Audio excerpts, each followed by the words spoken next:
Welcome inside the Woody Hayes Athletic Center. Dan Hope, joined by Andy Anders. Our first time back in here since Ohio State won the national championship. Buckeyes getting some time off, now getting ready to get back into spring practice, a little bit over a week away from that. To kick things off today, we had an opportunity to talk to Ryan Day as well as all 10 of Ohio State's assistant coaches for the 2025 season, including new defensive coordinator Matt Patricia, which I think was the biggest storyline of the day, was Matt Patricia coming in, acclimating himself to this Ohio State program. How's he going to fit in here? And I would say the first impressions were good. I think that he was very personable during his press conference, expressed a lot of genuine excitement about being at the college level, thought, that would be a good move for his family, kind of the family atmosphere of a culture that Ohio State has here being something that was appealing to him. And Ryan Day, expressing a lot of confidence that Matt Patricia, someone who he considers to be one of the best defensive minds in the sport, to be able to come in here and lead the defense, taking over for Jim Knowles. Yeah, it was interesting talking to not just Ryan, not just Matt, but other assistant coaches about him. I mean, Matt Guerrieri talked about, they call it the Bible. It's a giant, notebook just full of defensive schemes and concepts and ideas that Matt Patricia has, and talking about how thick that thing is, talking about how he's going to, you really get the sense with Matt Patricia that I think great coaches design their schemes around the talent they have, rather than the inverse of having a scheme and trying to plug different players into it.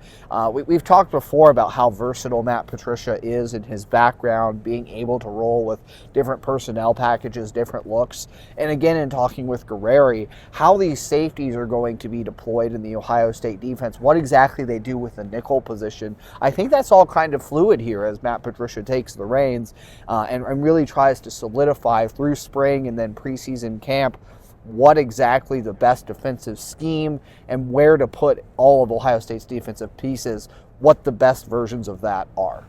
Yeah, and Matt Patricia said one of the first things he did when he got in here was you couldn't get to Caleb Downs fast enough. He's certainly excited about the opportunity to coach Caleb Downs. We know he's going to be the centerpiece of this defense. Like you said, I think how are things going to look around Caleb Downs?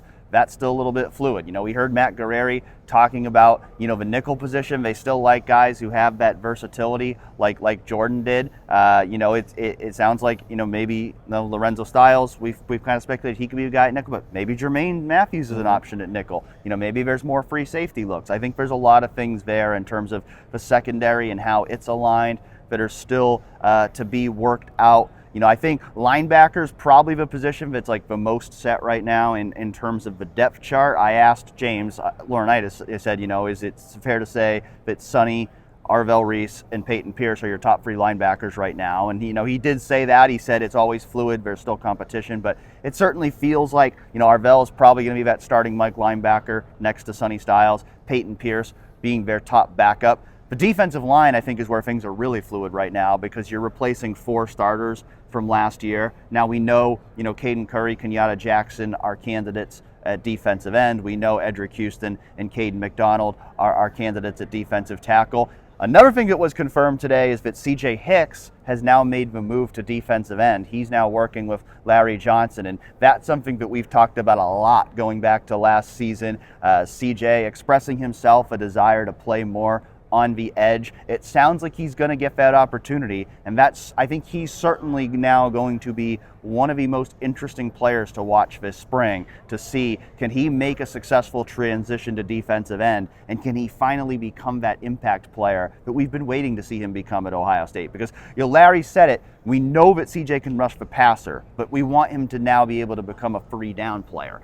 He doesn't just want CJ to be a guy who comes in on 3rd down as a situational pass rusher. He wants CJ to learn how to be a 3-down player on the edge, and that's going to be a big priority this spring.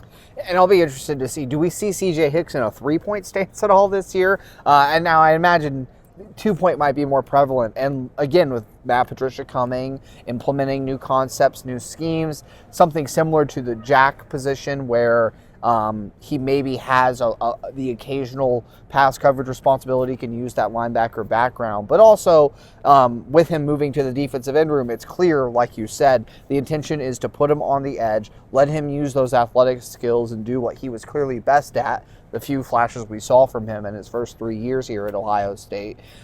Getting after quarterbacks on the edge. And James Laurinaitis even echoed that point. Didn't go, it was funny because James actually didn't confirm that CJ was now in the defensive end room, said that he would find out on Monday whether CJ was going to be in his room or Larry's, but clearly Larry cleared up that confusion. But James had said even in his interview that CJ needs to be on the edge, point him at the quarterback and let him be a disruptor.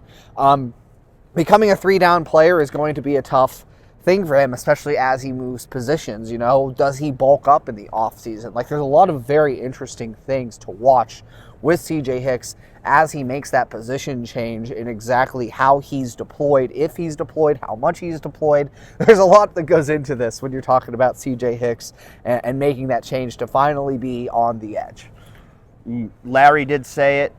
He was asked about, his, maybe perceived resistance to using a multi-front defense like Matt Patricia typically has. He said we're going to be multiple. He kind of deflected the idea that, he's stuck in being a 4-down coach. He says, he knows they're going to do multiple front things. He's ready to adapt to that. And so it certainly sounds like we're going to see a mix of fronts this year. CJ Hicks, I think, a guy who certainly could play a big role in that. And, I did ask Matt Patricia as well. I said, do you feel like you have to simplify things defensively? Because one of my concerns of Matt has been he did so much defensively when he was at the Patriots. Can college players with less meeting time, less experience, will they be able to handle all of that? And he said, his real philosophy is to boil it down to 3 or 5 things that guys can go do really well and then allow them to go play fast. So I think if that's his philosophy, I think that's a very good thing for Ohio State, because we know they have a lot of talent out there. We know that over the years, the defenses have typically been the best when they've been simple, when guys have had a clear assignment and they've been able to go play fast. And it sounds like Matt understands that and wants to do that. And so once the team gets on the field in a couple weeks, don't know how much they'll show schematically when the media is at practice this spring, but maybe we'll start to get some more clues on that as the spring unfolds.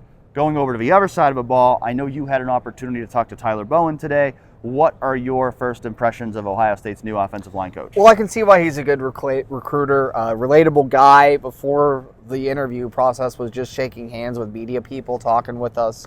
Really, you don't see coaches do that all the time. And I think his understanding and appreciation of what it means to be here, why he wanted to come take this job is clear. The prestige and just all the connections that Ohio State has, and how big a deal this job is. But I think what's interesting too with him is that he talked about his excitement to be back coaching specifically offensive line, back to his roots, as he put it. Played offensive line in college, but has coached tight ends for the past 5, 6, 7 years for the most part. Been an offensive coordinator. Quarterbacks and coordinator. Yes, also coached quarterbacks at Virginia Tech.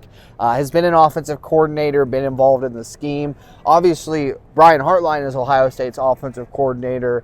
Going to handle play calling. That's not going to be Tyler's responsibility, but I do think he's going to have input in the running game. And he got into some of those run concepts and some of what it takes to be and have good run schemes. What he said that was interesting to me is really the focus on not just creating explosives in the run games, but preventing what he called havoc and tackles for loss from defenses, boiling it down for offensive linemen so that they are assignment sound. And I think when Ohio State's run game struggled last year in parts, it was that, guys just whiffing on a block or missing an assignment, or there being some miscommunication, particularly after the injuries to Seth McLaughlin and Josh Simmons there in the Michigan game. And I think when the running game had issues, that sort of approach by Tyler is going to help. And it's clear that he's excited to be back coaching offensive line.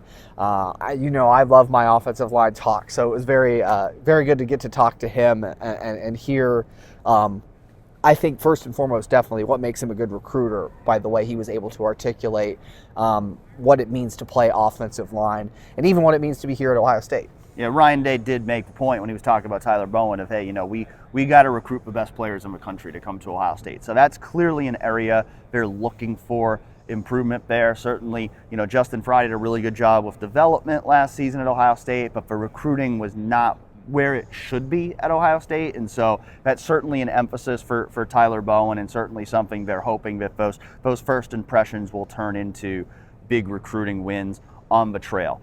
Of course, one of the big storylines this spring is going to be the quarterback situation. No real answers on that today, which you would expect. I mean, we've both done this long enough now that you kind of know the way these things are going to play out. When Ryan Day gets asked about reps, he's going to say, we're going to roll them.